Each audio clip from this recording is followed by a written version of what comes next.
నమస్కారం. సఖీ కార్యక్రమానికి స్వాగతం.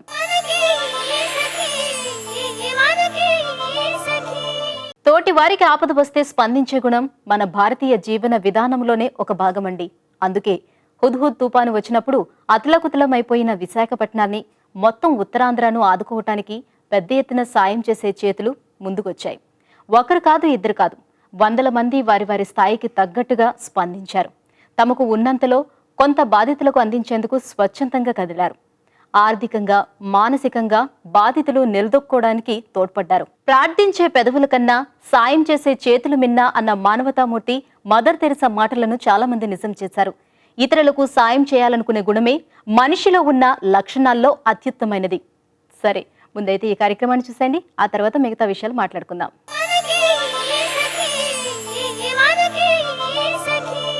నమస్కారం.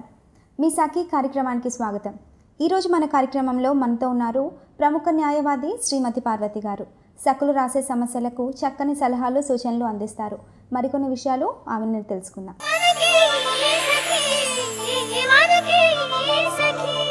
నమస్కారం మేడం. నమస్తే. ఎలా ఉన్నారు? బాగున్నాను మేడం. మనకి ఒక లెటర్ వచ్చింది, చదవమంటారా? చదవండి. నమస్కారం. నా పేరు రాధిక. నాకు వివాహమై 5 సంవత్సరాలు అవుతుంది. నా భర్త అకారణంగా నన్ను వదిలేసి నాతో కాపురం చేయకుండా వాళ్ళ తల్లిదండ్రులతో ఉంటున్నాడు. నేను ఎన్ని ప్రయత్నాలు చేశాను, లాభం లేకపోయింది. కోర్టుని ఆశ్రయించి నా భర్తతో కాపురం చేసే అవకాశం ఏమైనా ఉందంటారా? తప్పకుండా ఉంటుందమ్మా. కోర్టును ఆశ్రయించి భర్తతో కాపురం చేసేలాగా ఆర్డర్స్ పొందే అవకాశం ఉంటుంది. ఈ సఖి అడిగింది ఏంటంటే ఆవిడ దాంపత్య హక్కులను పునరుద్ధరించమని అడుగుతున్నారనమాట. మనం చాలా సందర్భాల్లో చూస్తూ ఉంటాము, ఏ కారణం లేకుండా భార్యతో భర్త కానీ, భర్తతో భార్య కానీ కాపురం చేయకుండా వాళ్ళు వేరే ఉంటూ వస్తున్నారనమాట. ఇద్దరికి చిన్న ఈగో క్లాషెస్ వచ్చినా, చిన్న చిన్న ప్రాబ్లమ్స్ వచ్చినా ఆ రకంగా వేరే వేరే ఉంటూ వస్తున్నారు. దానికి పెద్ద కారణాలు కూడా మనకేం కనిపించవు. అతను పిలిస్తే వెళ్దామని చెప్పేసేసి ఆమె వచ్చి రావచ్చు కదా, నా దగ్గరికి కదా, అత్తగారింటికి రావచ్చు కదా అని చెప్పేసి అతను ఈ రకంగా ఈగోల వల్ల ఏంట తరబడి వేరే వేరే ఉండేటటువంటి జంటలను మనం అనేక మందిని చూస్తున్నాము. జనరల్గా మరి ఇలాంటి విషయాలలో ఎవరైనా కలుగజేసుకోవాలనుకున్నప్పుడు అంటే పెద్దలు కలిపే ప్రయత్నాలు చేస్తుంటారు. అట్లాగే ఫ్రెండ్స్ ఇన్వాల్వ్ అయ్యి వీళ్ళని కలిపే ప్రయత్నాలు చేస్తుంటారు.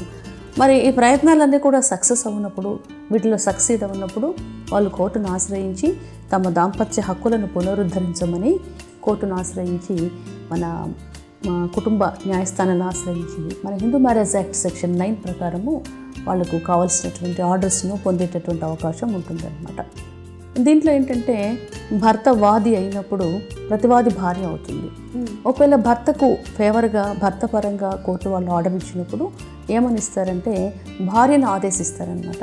నువ్వు వెళ్ళి భర్తతో కాపురం చెయ్యి, నీ దాంపత్య జీవితాన్ని కొనసాగించని చెప్పేసి డిగ్రీల ద్వారా ఆదేశాలు జారీ చేస్తారు. ఇంకా కొన్ని కేసెస్లో భార్య వాది అయినప్పుడు, అంటే నా భర్త నన్ను తీసుకొని వెళ్ళడం లేదు, నా భర్తను నన్ను కాపురానికి తీసుకొని వెళ్ళమని ఆదేశాలు జారీ చేయండి అని అడిగినప్పుడు భార్యకు ఫేవర్గా కోర్టు వాళ్ళు ఉత్తర్వు జారీ చేసినప్పుడు భర్తను ఏమని ఆదేశిస్తారంటే ఈ టైం లోపల నీ భార్యను నువ్వు నీ ఇంటికి తీసుకుని వెళ్ళి ఆవిడతో దాంపత్య జీవితం కొనసాగించు అని చెప్పేసి ఈ కోర్టు వాళ్ళు ఆదేశాలు జారీ చేస్తారు. ఇంకా కొన్ని సందర్భాల్లో భార్యలు వాదులైనప్పుడు కోర్టు భర్తను ఆదేశిస్తూ భార్యను తీసుకుని వెళ్ళమని ఆదేశిస్తూ ఇంత టైం లోపల నువ్వు తీసుకుని వెళ్ళి మా ఆదేశాలు ఫాలో అవ్వకుండా ఉంటే ఇంత డబ్బులు ఆవిడకు నష్టపరిహారంగా చెల్లించవలసి వస్తుంది అని చెప్పేసి కూడా ఆదేశాలు జారీ చేస్తూ ఉంటారనమాట. అప్పుడు ఆ కోర్టు నిర్ణయించినటువంటి నష్టపరిహారాన్ని ఒకవేళ వీళ్ళు ఆవిడను కాపురానికి తీసుకుని వెళ్ళిన పక్షంలో ఆ డబ్బు ఆమెకు ఇవ్వాల్సినటువంటి అవసరం వస్తుంది. ఓకే, మరి భార్య కానీ భర్త కానీ ఈ రెస్టిట్యూషన్ ఆఫ్ కాంజుగల్ రైట్ అనేటటువంటి సెక్షన్ 9 ఆఫ్ హిందూ మ్యారేజ్ యాక్ట్ని ఆశ్రయించి కుటుంబ న్యాయస్థానంలో కేసు దాఖలు చేసుకున్నప్పుడు వీరు పెట్టినటువంటి ఎలిగేషన్స్ను వాళ్ళు పరిశీలించి విచారించి ఆదేశాలు ఇస్తూ ఉంటారు. ఓకే, మరి ఒక భర్త భార్యను కాపురానికి పంపించమని, తన దగ్గరికి పంపించమని ఆదేశించమని కోర్టును ఆశ్రయించాడు. అప్పుడు భర్త వాది, భార్య ప్రతివాది అవుతుంది.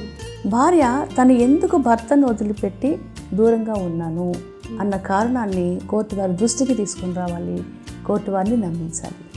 మరి ఎలాంటి కారణాల వల్ల భార్య వేరే ఉండొచ్చు, ఆ కారణాలు ఉన్నప్పుడు కోర్టు వాళ్ళు ఇలాంటి విషయాలలో ఆర్డర్స్ పాస్ చేయకుండా ఉంటారు.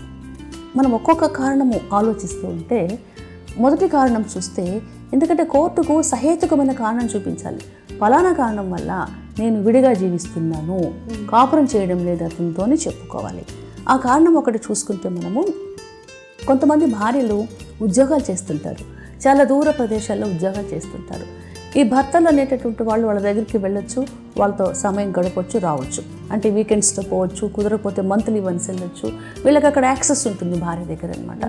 అట్లా ఉన్నప్పుడు ఈ భర్తలు, నా భార్య ఉద్యోగం మానేసి ఇక్కడికి రావాలి, నా కాపురపు హక్కులను పునరుద్ధరించండి, ఆవిడ ఉద్యోగం మానేసి నాతో సంసారం చేసేలాగా ఆర్డర్స్ పాస్ చేయండి అని చెప్పి అడగడానికి వీల్లేదు. ఎందుకంటే ఉద్యోగం అన్నది భార్య భర్త నుండి వేరేగా జీవించడానికి ఉండేటటువంటి సహేతుకమైనటువంటి కారణము.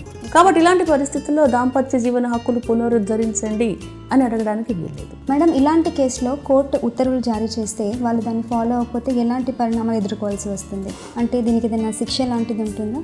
ఓకే, దీనికి శిక్షలు అంటూ ఏమి ఉండవమ్మా. ఒకవేళ భార్యకి ఫేవర్గా ఒక ఆర్డర్ వచ్చిందనుకోండి, అంటే భర్తను ఆదేశించారు, మీ భార్యను తీసుకొని వెళ్ళి నువ్వు కాపురం చేయని చెప్పేసి ఆదేశించారు అనుకోండి. ఆ ఆదేశంతో పాటు ఒక సంవత్సరం లోపల లేకపోతే 5-6 నెలల లోపల ఆవిడని కాపురానికి తీసుకుని వెళ్లకుండా ఉంటే ఆవిడకి నష్టపరిహారం చెల్లించాలని చెప్పేసి కోర్టు వాళ్ళు నిర్ణయిస్తున్నారనమాట. ఒకవేళ కోర్టు వారు ఇచ్చినటువంటి ఆదేశాన్ని ఆ భర్త పట్టించుకోకుండా, దాన్ని అమలుపరచకుండా, ఆ భార్యను కాపురానికి తీసుకుని వెళ్లకుండా ఉన్నప్పుడు కోర్టు వాళ్ళు ఎంత డబ్బులైతే ఇవ్వమని చెప్తున్నారో అంత డబ్బును నష్టపరిహారంగా భార్యకు చెల్లించవలసినటువంటి అవసరం ఉంటుంది. ఈ ఆర్డర్స్ ఎట్లా ఉంటాయంటే, భార్యను తీసుకుని వెళ్ళండి అని చెప్పేసి భర్తకు, భర్త దగ్గరకు వెళ్ళమని చెప్పేసి భార్యకు ఆదేశాలు ఇస్తారే తప్ప దగ్గర ఉండి కాపురాలు చేయించేటటువంటి ఎగ్జిక్యూషనల్ ఆర్డర్స్ కావన్నమాట. అంటే కోర్టు అమలు పరిచేటటువంటి ఉత్తర్వులు ఇవి కావన్నమాట. అందుకని ఇంత డబ్బు నష్టపరిహారంగా చెల్లించండి అని చెప్పేసి ఆదేశిస్తున్నారు. ఆ డబ్బు మరి ఆ నష్టపరిహారం కూడా చెల్లించని పక్షంలో మనీ సూట్స్ వేసుకోవచ్చు కోర్టులో. అంటే ఆ డబ్బులు కట్టమని భర్త పైన భార్య దావా వేసుకునేటటువంటి అవకాశం ఉంటుంది. మళ్ళీ ఇంకా కొన్ని సందర్భాల్లో ఏం చేస్తారంటే, ఈ భర్తలు ఈ కోర్టు ఆదేశాలను ఉల్లంఘించినప్పుడు ఆ భర్తలకు ఉండేటటువంటి ఆస్తిపాస్తులను కోర్టు వారు జప్తు చేసేటటువంటి అవకాశం ఉంటుంది. మరి మేడం, ఇదే కేసులో భార్య ప్రతివాది అయితే, ఈ రెస్ట్రిక్షన్ ఆఫ్ కాంజుగల్ రైట్స్ కేసెస్లో భార్య ప్రతివాది అయిందనుకోండి, భర్త పరంగా కేసు డిగ్రీ అయిందనుకోండి, అంటే భార్యకు కోర్టు వాళ్ళు ఆదేశాలు జారీ చేస్తారనమాట. నువ్వు వెళ్ళి నీ భర్త ఇంటికి వెళ్ళి భర్తతో కలిసి కాపురం చేయని చెప్పేసి ఆదేశాలు జారీ చేశారు.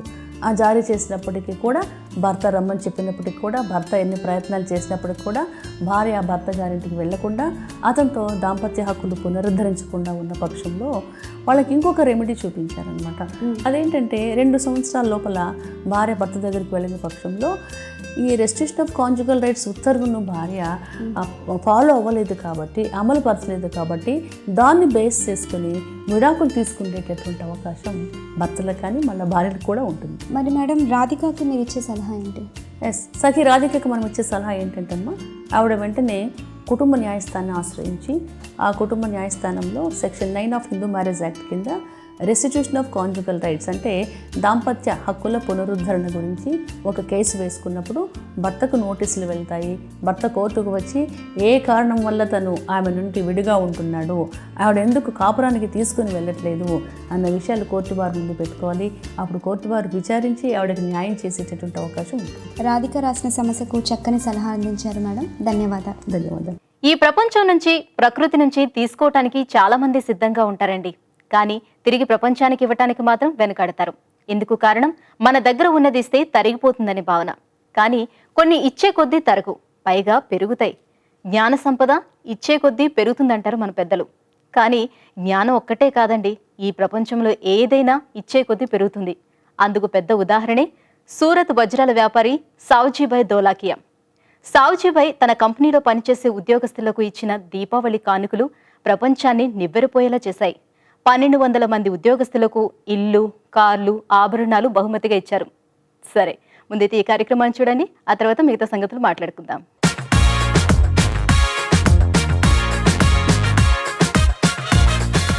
నమస్కారం. వంటల సందడి కార్యక్రమానికి స్వాగతం. ప్రతిరోజు విభిన్నమైన వంటకాలను పరిచయం చేసే వంటల సందడి ఈ రోజు కూడా సరికొత్త వంటకంతో సిద్ధంగా ఉంది. మరి ముందుగా రజిత గారిని పరిచయం చేసుకుందాం. నమస్కారం రజిత గారు. నమస్కారం అండి. ఎక్కడి నుంచి వచ్చారు? బోరబండ నుంచి. ఏం చేస్తుంటారు? నేను హౌస్ వైఫ్.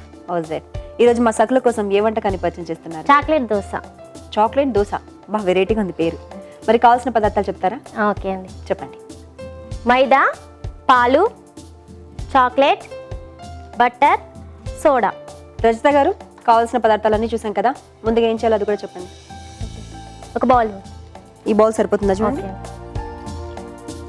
ఇది చాక్లెట్ని మిల్క్ చేయడానికి ఒకటి వాటర్ హీట్ చేయాలండి. ఒక బౌల్. చాక్లెట్ హీట్ చేస్తారా? అంటే ఎలా డైరెక్ట్ గా చేస్తారా లేకపోతే లేదు, బౌల్లో వాటర్ వేసి వాటర్ హీట్ అయ్యాక ఈ బౌల్ అందులో పెడితే చాక్లెట్ మిల్క్ అయిపోతుంది. ఓకే, ఇందులో చాక్లెట్ వేయండి, నేను వాటర్ పెట్టేస్తాను.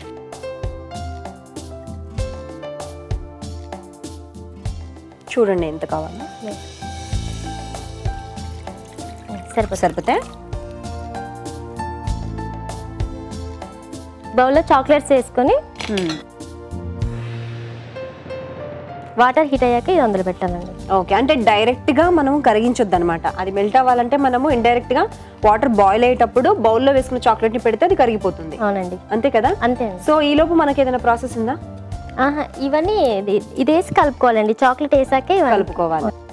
బౌల్ పెడదామండి.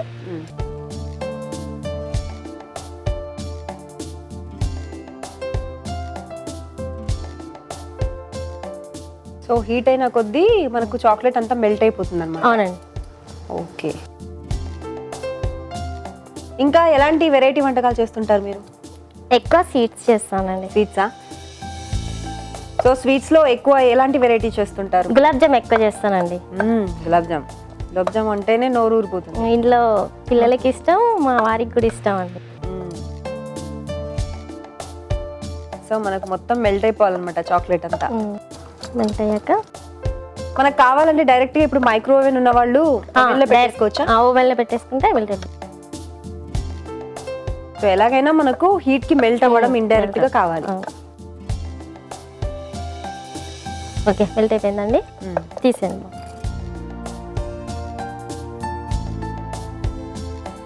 నెక్స్ట్ ఏం వేస్తున్నారు? ముందుగా మైదా వేసుకోవాలండి. అంటే చాక్లెట్ మెల్ట్ అయిన తర్వాత మనం ఒక బౌల్లో ఇవన్నీ కలుపుకోవాలన్నమాట. అవునండి.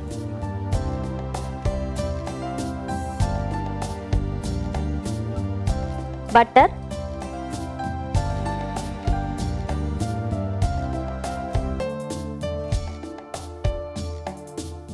చాక్లెట్. సో మనం మెల్ట్ చేసుకున్న చాక్లెట్ మొత్తం వేయాలా? సరిపోయేంత వేయాలండి. ఓకే. సోడా చిటికెడు,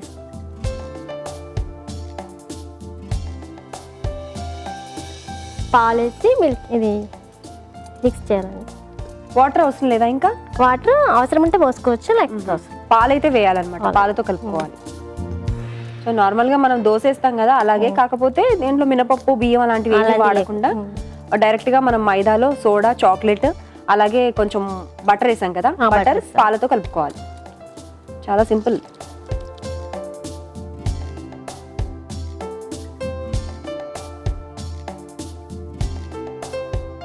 ఉండలు లేకుండా మొత్తం కలిపేసుకోవాలా? ఇంకా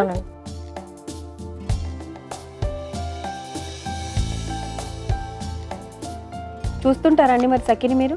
రెగ్యులర్ గా చూస్తామండి. చూస్తారా? చేస్తూ కూడా ఉంటారా వంటలు? చేస్తాను, అప్పుడప్పుడు చేస్తారా? ఎక్కువ చేయను, కానీ రెగ్యులర్ గా చూస్తాను. అంటే జారుడుగా ఉండాలా దోశ పిండిలాగా? దోశ పిండిగా జారుడుగా ఉండాలి. సో ఈ లోపు మనకి ఏదైనా ప్రాసెస్ ఉందా? ఇంకేం లేదండి, దోశ వేయడం. ఇది ఒక 10 నిమిషాలు ఉంచాక దోశ వేయడమే. ఓకే, మనకు ఒక 10 నిమిషాల పాటు నానాలి కాబట్టి మనం వెయిట్ చేద్దాం. మరి రజిత గారు, 10 మినిట్స్ అయిపోయింది కదా? అయిపోయిందండి. ఇప్పుడు ఏంటి నెక్స్ట్? ప్యాన్ పెట్టానండి. ప్యాన్ పెట్టినా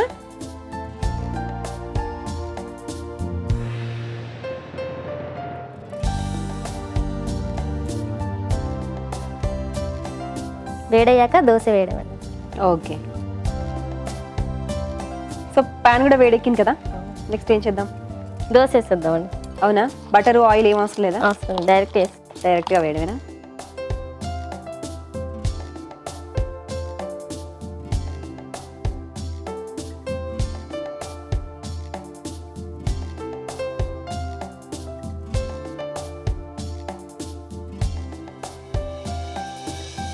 కొంచెం వేడెక్క బటర్ వేసుకోవాలండి.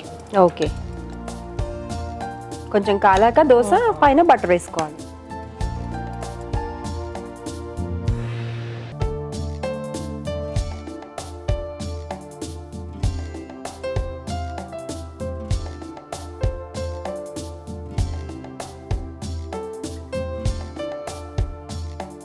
ఓకే, దోశ అయిపోయిందండి.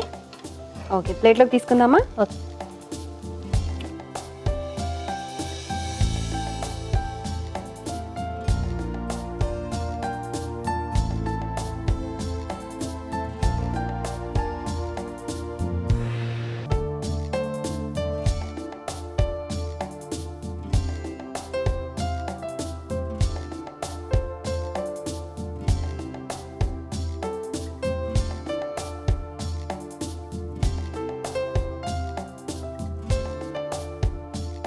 టూ సైడ్స్ కాలిపోయిందండి. దోశ తీసేస్తాం.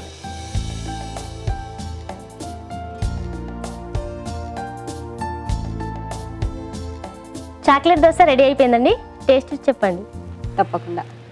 చూసారు కదా సకులు, రజిత గారు తయారు చేసిన చాక్లెట్ దోశ టేస్ట్ చేయడానికి రెడీగా ఉంది. టేస్ట్ చేయడానికి ముందు తయారీకి కావాల్సిన పదార్థాలు తయారు చేసుకునే విధానం మరొకసారి మీ అందరి కోసం. చాక్లెట్ దోశ తయారీకి కావాల్సిన పదార్థాలు: చాక్లెట్, మైదా, బటర్, పాలు, సోడా. చాక్లెట్ దోశ తయారు చేసుకునే విధానం: ముందుగా స్టవ్ వెలిగించి బాండి పెట్టి అందులో కొద్దిగా వాటర్ పోసి చాక్లెట్ వేసిన బౌల్ ని అందులో పెట్టి చాక్లెట్ ని మెల్ట్ చేయాలి. ఇప్పుడు ఒక బౌల్ లో మైదా పిండి, బటర్, కరిగించిన చాక్లెట్, సోడా, పాలు పోసి ఉండలు లేకుండా బాగా కలుపుకొని ఇప్పుడు స్టవ్ వెలిగించి పాన్ పెట్టి కలిపిన పిండితో దోశలు వేసి అంచుల్లో బటర్ రాసి రెండు వైపులా కాల్చుకుని సర్వింగ్ ప్లేట్ లోకి తీసుకుంటే tasty tasty chocolate dosa ready. Chocolate dosa తయారీకి కావాల్సిన పదార్థాలు తయారు చేసుకునే విధానం చూసారు కదా. ఇప్పుడు టేస్ట్ చూసి ఎలా ఉందో చెప్తాను.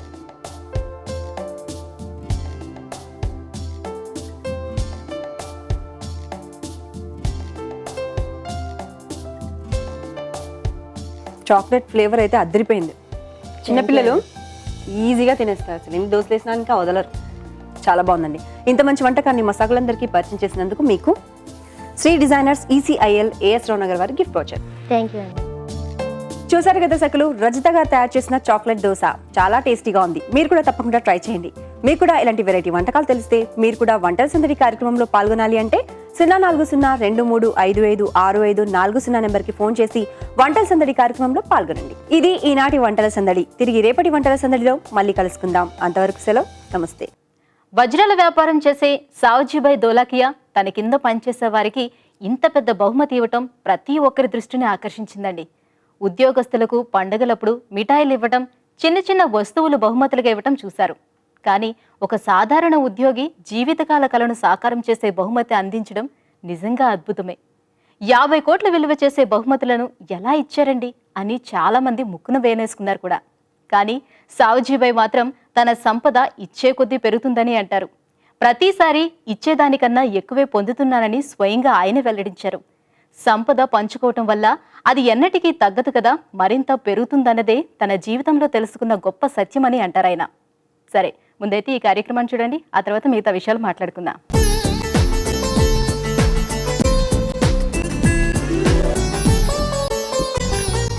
నమస్కారం. కళా సౌరభం కార్యక్రమానికి స్వాగతం.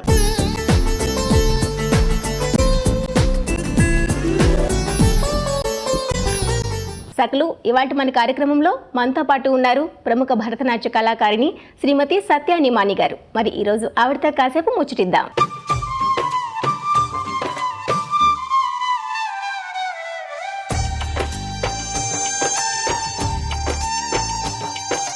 నమస్తే సత్య నిమాని గారు. నమస్తే. ఎలా ఉన్నారండి? బాగున్నానండి. ఓకే, మరి మీ కళా ప్రస్థానంలోని విశేషాలను తెలుసుకునే ముందు మీ గురించి మా సకలకు తెలియజేయండి. తప్పకుండా. నేను పుట్టి పెరిగినంత చెన్నైలో అండి. నేను ఎడ్యుకేషన్ అంటే నేను MA పబ్లిక్ అడ్మినిస్ట్రేషన్ చేసిన తర్వాత ఇప్పుడు వైల్డ్ లైఫ్ కన్జర్వేషన్ మేనేజ్మెంట్లో PhD చేస్తున్నాను. ఒక 2 years నేను US వెళ్ళి ఒక రిలీజియన్ కోర్స్ మీద సర్టిఫికేషన్ చేసుకున్నాను.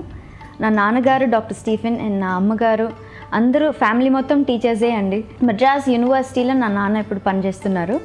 నేను కూడా PhD చేస్తున్నప్పుడు ఒక ఫ్యూ ఇయర్స్ పెళ్లి ముందర MCC మద్రాస్ క్రిస్టియన్ కాలేజ్లో కంటిన్యూయింగ్ ఎడ్యుకేషన్ డిపార్ట్మెంట్లో లెక్చరర్గా పనిచేశాను. నాకు ఇప్పుడు ప్రస్తుతం సుప్రదీప్ నేమాని గారు, కెప్టెన్ సుప్రదీప్ నేమాని గారితో పెళ్ళి అయ్యి 2 yearsగా నేను ఇప్పుడు హైదరాబాద్లో ఉన్నాను. సత్య గారు భరతనాట్యాన్ని ఎప్పటి నుంచి నేర్చుకుంటున్నారు? అట్లానే మీ గురువు గారు ఎవరండి? నాకు ఒక 6 yearsలో నేను భరతనాట్యం క్లాసెస్ స్టార్ట్ చేశాను. ఎందుకంటే చెన్నైలో అందరు పిల్లల్ని మ్యూజిక్ డాన్స్కి చిన్నప్పటి నుంచి పంపించేస్తారు. దాని తర్వాత నేను కంటిన్యూ చేశాను. కళాక్షేత్ర స్టైల్ ఒక 10 years నేర్చుకున్నాను అలాగా. దాని తర్వాత ఒక 7-8 ఆల్మోస్ట్ నియర్లీ 10 yearsగా గురు శ్రీమతి ప్రియా కార్తికేయన్ గారి దగ్గర వழுవూరు బాణీలో డాన్స్ భరతనాట్యం నేర్చుకున్నాను. సత్య గారు మీ ఫ్యామిలీలో ఎవరైనా కళాకారులు ఉన్నారండి? మా తాతగారు ప్రొఫెసర్ సత్యసాచి గారు పెద్ద singer, classical Carnatic music singer అండి. నా తాత తర్వాత నాన్నమ్మ ఇద్దరు. నా అమ్మమ్మ తాత కూడా మ్యూజిషియన్సే. ఫ్యామిలీ మొత్తం మ్యూజిషియన్సే అండి. నా అక్క చెల్లెలు ఇద్దరు థియేటర్ ఆర్టిస్ట్. నా బ్రదర్ పెద్ద మ్యూజిషియన్. సో డాన్సర్స్ అంటే ఎవరు లేదు, నేనే ఫస్ట్ అనమాట. పెళ్ళి తర్వాత మా ఫ్యామిలీ మొత్తం ఆర్టిస్టిక్ ఫ్యామిలీ అండి, అందరూ ఆర్టిస్టే. సత్య గారు ఇప్పటి వరకు మీరు ఎన్నో రివార్డ్స్ని గెలుచుకునే ఉంటారు కదా, అందులో బెస్ట్ అవార్డ్ ఏది? అట్లానే మీరు మర్చిపోలేని ప్రశంస ఏదండి? చిన్నప్పటి నుంచి ప్రోగ్రామ్స్ చేస్తున్నప్పుడు ఒక సర్టిఫికేట్ వస్తే లేకపోతే ఒక మొమెంటో ఇస్తే చాలా హ్యాపీగా ఎంకరేజ్డ్గా ఫీల్ అయ్యేదాన్ని. దాని తర్వాత జేఆర్టీవీలో తకదిమితా అని ఒక పెద్ద డాన్స్ షో ఉంది, అందులో ట్వైస్ ఫస్ట్ ప్లేస్ గెలిచాను. So that was very important for me. దాని తర్వాత మామల్లపురం డాన్స్ ఫెస్టివల్స్లో నాకు ఇచ్చిన మొమెంటోస్ అవన్నీ చాలా ఇంపార్టెంట్. కాంప్లిమెంట్స్ అంటే నేను యుఎస్లో ఉన్నప్పుడు అందరికీ సత్య అన్నదికైనా ఇండియన్ డాన్సర్ అని చెప్తే అందరికీ తెలిసేది నా కాలేజ్లో అంతా. సో అందరూ సత్యాన్ని పిలవకుండా ఇండియన్ డాన్సర్ అని చెప్తారు. సో అంత బాగా వాళ్ళకి ఆ డాన్స్ నచ్చింది, చాలా ప్రోగ్రామ్స్కి పిలుస్తూ ఉండేవారు. అవన్నీ నాకు చాలా పెద్ద కాంప్లిమెంట్ అనమాట. అండ్ ఒకసారి ఒక కాలేజ్ లెక్చర్ డెమాన్స్ట్రేషన్ అప్పుడు ఒక అమెరికన్ అమ్మాయి రాసి ఇచ్చింది, నేను ఏదో ఇది భరతనాట్యం అంటే బెలీ డాన్స్ లేకపోతే వేరే ఏదైనా ఆర్ట్ ఫామ్లా ఇంత డివోషన్తో ఒక ఆర్ట్ ఫామ్ ఉంది నాకు ఇప్పుడే తెలిసింది. So that was a very good compliment for me. Satya గారు మీకు ఫ్యామిలీ సపోర్ట్ ఏ విధంగా ఉందండి? అట్లానే మీ రోల్ మోడల్ ఎవరు? నేను పెద్ద సింగర్ అవ్వాలని నా ఫ్యామిలీ అందరూ కోరుకున్నారు. సో నేను డాన్స్లోని నాకు ఎక్కువ ఇంట్రెస్ట్ ఉండింది. సో నా తాతగారే నన్ను ఫస్ట్ డాన్స్ క్లాస్లో పెట్టి నన్ను ఫస్ట్ ఇంట్రడ్యూస్ చేశారు. సో డాన్స్కి నాకు ఇష్టంగా ఉంది అని చెప్పినప్పుడు నాకు చాలా చాలా ఇన్స్పిరేషన్గా ఉండేవారు.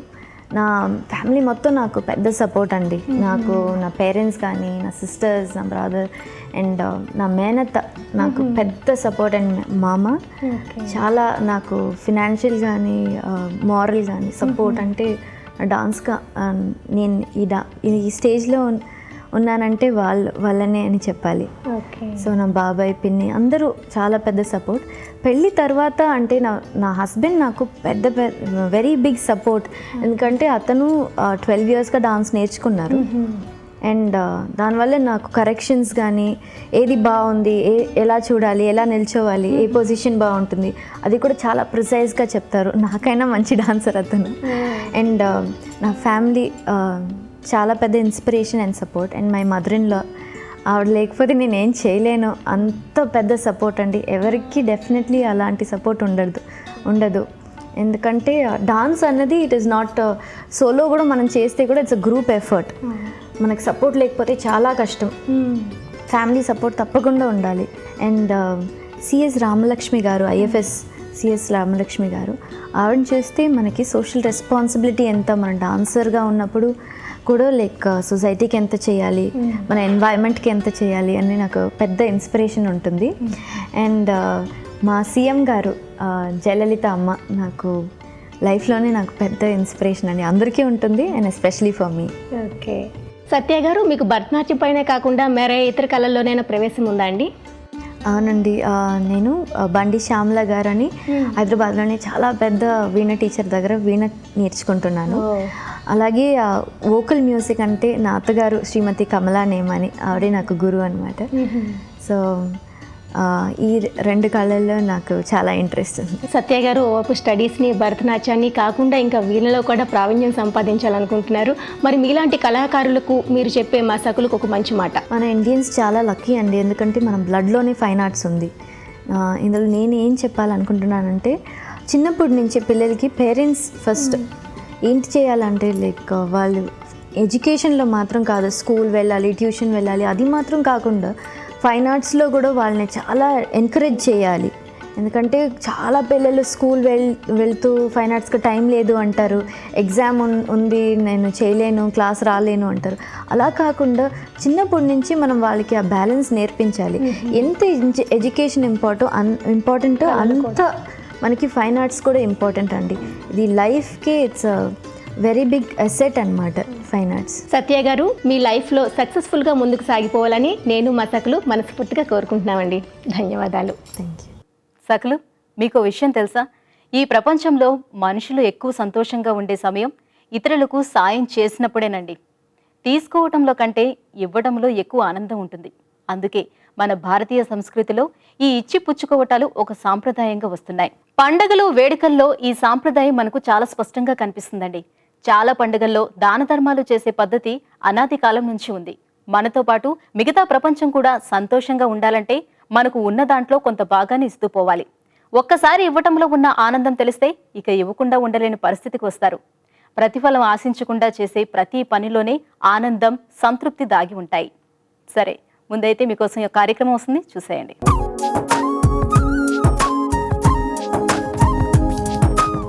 నమస్కారం. చూడండి చేయండి కార్యక్రమానికి స్వాగతం. సకలు, ఈరోజు టాబ్లెట్ షీట్స్తో వాల్ హ్యాంగింగ్ ఎలా చేయాలి, రబ్బర్ షీట్స్తో లోటస్ ఫ్లవర్స్ని ఎలా తయారు చేయాలో చెప్పడానికి మనతో ఉన్నారు సుమిత్ర గారు. మరి దానికి కావాల్సిన వస్తువులు ఏంటో, వాటిని ఎలా తయారు చేసుకోవాలో మనం సుమిత్ర గారిని అడిగి తెలుసుకుందాం. నమస్తే సుమిత్ర గారు. నమస్తే అపర్ణ. సుమిత్ర గారు, మరి ఈ రోజు మా సకుల కోసం 2 ఐటమ్స్ ని చూపించబోతున్నారు కదా. ముందుగా ఏది తయారు చేయబోతున్నారు? వాల్ హ్యాంగింగ్ చూపెడతా. ఓకే, టాబ్లెట్ షీట్స్ తో వాల్ హ్యాంగింగ్. మరి దానికి కావాల్సిన వస్తువులు ఏంటో చెప్తారా? చెప్తాను. First hand made sheet, tablets, empty tablets, satin ribbon, glue, scissor. Okay అండి, మరి వాటిని ఎలా తయారు చేసుకోవాలో చూద్దాం. ఫస్ట్ మనం స్క్వేర్ షేప్లో ఇది కట్ చేసుకోవాలి మనం చార్ట్ని. ఓకే, చార్ట్ పేపర్ని. దాని తర్వాత మనం అది ఆల్రెడీ కట్ చేసి తీసుకొచ్చాను. టాబ్లెట్ని తీసుకొని ఇలాగ 4, 1, 2, 3 ఉన్న పీసెస్ని ఇలా కట్ చేసుకోవాలి. ఓకే, దాని తర్వాత ఈ యాంగిల్, కార్నర్ యాంగిల్ నుంచి మనం ఇలా కట్ చేసేయాలి ఫ్లవర్ షేప్లో వచ్చేటట్టుగా. ఆల్రెడీ మనం ఇది వాడిన తర్వాత పడేస్తాం కదా, అవును, అలాగని యూజ్ చేసి వాల్ హ్యాంగింగ్, అందమైన వాల్ హ్యాంగింగ్ తయారు చేసి పెట్టుకోవచ్చు. ఓకే, సో ఇది బ్లాక్ కలర్ తీసుకోవాలా లేదా ఎలాంటి కలర్ అయినా తీసుకోవాలి? ఎలాంటి కలర్ అన్నా. బ్లాక్ లో ఇది వైట్ ఉంది కదా, బ్లాక్ లో ఎక్కువ షైనింగ్ ఉంటుంది. సో మనం చూస్ చేసుకునే టాబ్లెట్ షీట్ ని బట్టి మనం వెనక చార్ట్ పేపర్ తీసుకోవచ్చు అన్నమాట. దీని తర్వాత దీనికి ఏదైనా పాట్ లో కూడా ఇలాగ పెట్టవచ్చు. అపర్ణ, చాలా బాగా వచ్చిందండి షేప్. ఇలాగ ఫ్లవర్ అయిపోయింది కదా, ఏమైనా పాట్ దేనికైనా మనం మిరర్స్ బదులు ఇది యూజ్ చేసుకోవచ్చు. Okay okay okay. ఇప్పుడు గ్లూతో మనం ఇక్కడ బ్యాక్ సైడ్ గ్లూ తీసుకొని అప్లై చేయాలి. ఓకే, సో దీన్ని మీద స్టిక్ చేసుకోవాలి. దాని తర్వాత ఇది ఇలాగా స్టిక్ చేసేయాలి. సో మిడిల్లో స్టిక్ చేసుకోవాలి. ఇది ఆరటానికి కొద్దిగా టైం పడుతుంది. అవును. సో ఆల్రెడీ నేను డ్రై అయిపోయింది తీసుకొచ్చాను, అది ఎలా చేయాలో చూపెడతాను. ఓకే అండి, దాన్ని చూద్దాం అయితే. సుమిత్ర గారు, మన దగ్గర ఇప్పుడైతే డ్రై అయిపోయిన ఉన్నాయి కదా, మరి వీటితో ఏం చేయబోతున్నాం నెక్స్ట్? ఇప్పుడు మనం ఇది ఆర్డర్గా ఇలా తీసుకొని బ్యాక్ ఇలాగ టర్న్ తీసుకోవాలి. ఓకే, సో వీటిని కూడా మనం సైజెస్ లో తీసుకున్నాం. పెద్ద చిన్న సైజులో తీసుకున్నాము. ఓకే, బ్యాక్ సైడ్ అగైన్ మళ్ళీ గ్లూ పెట్టేసుకోవాలి 2 సైడ్ ఇలాగా. ఓకే, దీని తర్వాత సాటిన్ రిబ్బన్ తీసుకొని ఇలాగా కొద్దిగా గ్యాప్ ఇచ్చేసి. Okay, so back side glue పెట్టుకొని మనం సాటిన్ రిబ్బన్ ని పేస్ట్ చేయాలి. ఓకే అండి, ఇది కొద్దిగా ఎక్కువ తీసుకోవాలి. దేనికోసం అంటే హ్యాంగ్ చేయడానికి. సో సేమ్ రిబ్బన్ ని కట్ చేయకుండా 2 సైడ్స్ గ్లూ రాసుకొని మనం దాన్ని టర్న్ చేసుకొని పెట్టుకున్నాం. అవును. ఓకే, ఎక్స్ట్రాది కట్ చేసేయాలి. ఓకే, అంటే జనరల్ గా అంటే సాటిన్ రిబ్బన్ మీద గ్లూ ఉంటుందండి? ఉంటుంది, అంటుకుంటుంది. ఓకే, ఇదిగో ఇలాగ వాల్ హ్యాంగింగ్ తయారైపోయింది. వావ్, అసలు కట్ చేయలేకుండా వాల్ హ్యాంగింగ్ చాలా బాగుంది సుమిత్ర గారు. అండ్ టాబ్లెట్స్ కూడా టాబ్లెట్ షీట్స్ లా కనిపించట్లేదు, చక్కగా షైన్ అవుతున్నాయి, ఏదో ఫ్లవర్స్ పెట్టినట్టు. సో ఇలా జస్ట్ హ్యాంగ్ చేసుకోవడం. అవును. సో మరి ఇలాంటివి మీరు మరికొన్ని చేసే ఉంటారు కదా, అవును. మరి చూపిస్తారా మాకు? చూపెడతాను. ఓకే, చాలా బాగుంది సుమిత్ర గారు. ఇందులో మీరు ఒకటి పెద్దది, మధ్యలో చిన్నది, మళ్ళీ పెద్దది, అండ్ కలర్ కాంబినేషన్ కూడా చాలా బాగుంది. అవును. సో సుమిత్ర గారు, మరి మన నెక్స్ట్ ఐటమ్ చూపెడతాను. రబ్బర్ షీట్ తో ఫ్లవర్స్. అవును. మరి దానికి కావాల్సిన వస్తువులు ఏంటి చెప్తారా? చెప్తా. Rubber sheet, okay, rubber bands, scissor, అంతే అంతే.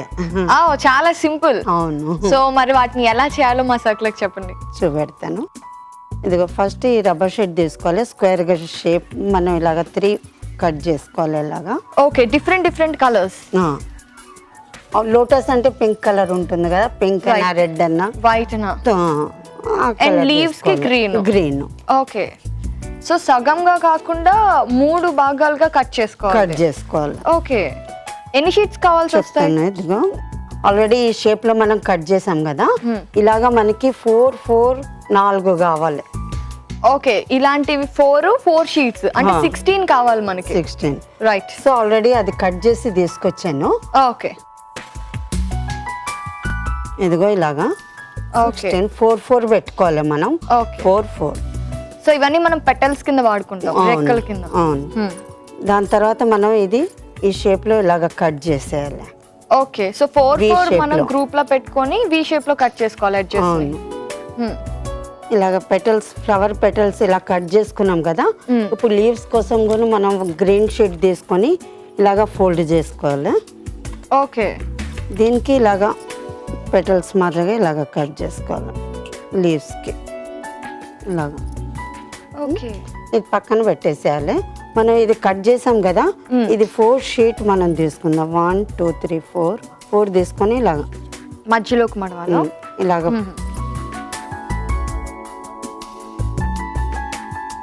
ఓకే, ఇలా 4 ఎందుకండి? ఎక్కువ రెక్కలు కనిపించడానికి. లోటస్ కదా, అన్ని పెటల్స్ ఉంటుంది కదా, అలాగా ఇలాగా 4 తీసుకొని ఇలాగా క్యాచ్ 1 హ్యాండ్స్ తో ఇలాగ మొత్తం అన్ని తీసుకొని. ఓకే, అన్ని ఒక చేతిలోకి దగ్గరగా తీసుకోవాలి. ఓకే, ఇలా తీసేసుకున్నాక రబ్బర్ బ్యాండ్ తో టైట్ గా మనం, రబ్బర్ బ్యాండ్ అయితే రబ్బర్ బ్యాండ్ యూజ్ చేసుకోవచ్చు, లేకపోతే దారమైనా చుట్టవచ్చు. ఓకే, సో దాని తర్వాత ఇలాగా బ్యాక్ టర్న్ చేసినాక ఇలాగా స్ట్రైట్ గా చేసేయాలి దీనికి. ఓకే, ఆల్రెడీ మనం ఎండ్స్ లో వి షేప్ కట్ చేసుకున్నాం కాబట్టి పెటల్ షేప్ చాలా బాగా కనిపిస్తుంది. సో పైనవి చాలా అన్ని చేసుకోవాలా? ఫస్ట్ ఒక్కొక్కటి. ఫస్ట్ స్టార్టింగ్ మిడిల్ పార్ట్ చేసేసుకోవాలి ఇలాగా. ఓకే, సో ముందు లాస్ట్ ఉన్నదాన్ని మనం ఫోల్డ్ చేసుకోవాలి. ఇలాగ అన్ని పెటల్స్ చేసేయాలి. చాలా బాగుందండి. ఫోల్డ్ చేస్తున్న కొద్దీ లోటస్ షేప్ వస్తుంది. అవును. లాస్ట్ పార్ట్ ఉంటుంది కదా, డౌన్ అట్నే వదిలేసేయాలి. ఓకే, కొద్దిగా షేప్ బాగా కనిపించేటట్టుగా. ఇదిగో ఇలాగ అయిపోయింది లోటస్. చాలా బాగుంది. ఇప్పుడు దీనికి ఇలాగా అటాచ్ చేసేయాలి. 2 షేడ్ టేప్ తీసుకొని మిడిల్లో పెట్టేస్తే ఇది అయిపోతుంది. సో దీన్ని ఇలా వాటర్ లో కూడా వదలవచ్చు.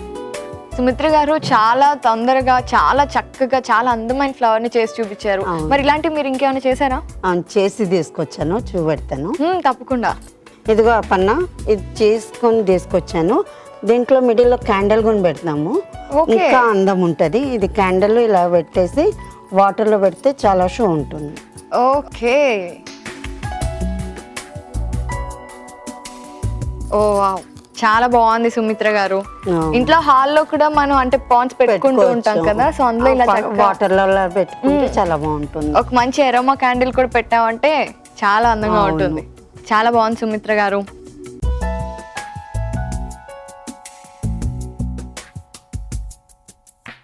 ఇంత మంచి ఐటమ్స్ మా సకులకు పరిచయం చేసినందుకు ధన్యవాదాలండి. Thank you. సో చూసారు కదండి సకులు, ఇది ఇవాల్టి మన చూడండి చేయండి. మళ్ళీ మరో అందమైన ఎపిసోడ్లో మళ్ళీ కలుద్దాం. అంతవరకు సెలవు, నమస్తే. ఈ ప్రపంచం నుంచి తీసుకోవడానికే కాదు, ఇవ్వడానికి సిద్ధంగా ఉన్నప్పుడే మనుషులు సంతోషంగా జీవిస్తారు. ఇవ్వడం అంటే పెద్ద పెద్దగా అవసరం లేదండి. చిన్న మాట సాయం నుంచి మీకు చేతనైన ఏ సాయమైనా కావచ్చు, ఆత్మీయ పలకరింపైనా కావచ్చు, చేతి స్పర్శ కావచ్చు. అందుకు పరిమితులు లేవు, ఖరీదైనవి అవసరం లేదు. ఇక్కడ డబ్బు ప్రధానం కాదు, నిండైన మనసు మాత్రమే కావాలి. ఇచ్చిపుచ్చుకోవడాలే భార్యాభర్తలు, స్నేహితులు, బంధువులు ఇలాంటి బంధాలను మరింత పటిష్టం చేస్తాయి, ఆనందాన్ని పెంచుతాయి.